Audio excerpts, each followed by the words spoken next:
Hello dears, നമ്മൾ തയ്ച്ച ഒരു മുന്നേ എംബ്രോയ്ഡറി ചെയ്തൊരു പീസ് തുണിയാണ്. അതിൻ്റെ ലൈനിങ്ങിന് വേണ്ടിയിട്ട് വേറൊരു പഴയ തുണിയെടുത്ത് ഇതുപോലെ ഫിക്സ് ചെയ്തിട്ട് ഒന്ന് തയ്ച്ചെടുക്കുകയാണ്. കൈ സൂചി വെച്ചിട്ടായാലും മെഷീൻ വെച്ചിട്ടായാലും തയ്ക്കാം. അതിൻ്റെ 4 വശവും നല്ലതുപോലെ തയ്ച്ചെടുത്തിട്ടുണ്ട്. കുറച്ച് ഭാഗം തയ്ക്കാതെ വിട്ടിട്ടുള്ളതിൽ കൂടി ഈ തുണി ഒന്ന് നിവർത്തിയെടുക്കാൻ വേണ്ടിയിട്ടാണ്. ബാക്ക് പോർഷനിലാണ് നമ്മൾ തയ്ച്ചത്, അപ്പോൾ അത് നിവർത്തിയെടുത്തിട്ടുണ്ട്. പിന്നെ നിവർത്തിയെടുത്തതിന് ശേഷം ബാക്കി ആ തയ്ക്കാത്ത ഭാഗം നന്നായിട്ടൊന്ന് മടക്കി ഒന്ന് സ്റ്റിച്ച് ചെയ്തെടുക്കുക.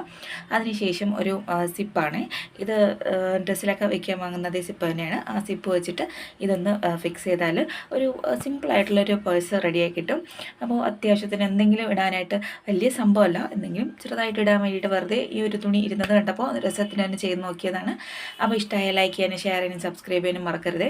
അപ്പോൾ ഇത്രയേ ഉള്ളൂ. ഞാൻ മടക്കി എടുത്തിട്ട് 2 ഭാഗം കൂടി തിരിച്ചെടുത്തിട്ട് 2 ഭാഗം കൂടി നന്നായിട്ടൊന്ന് ജോയിൻറ്റ് ചെയ്ത് വെക്കുകയാണെങ്കിൽ ചെറിയ ചെറിയ സംഭവങ്ങളൊക്കെ ഇട്ട് വയ്ക്കാനാണ്. അടിപൊളി ഒരു പേഴ്സ് റെഡി ആയിട്ടുണ്ട്. Thank you for watching.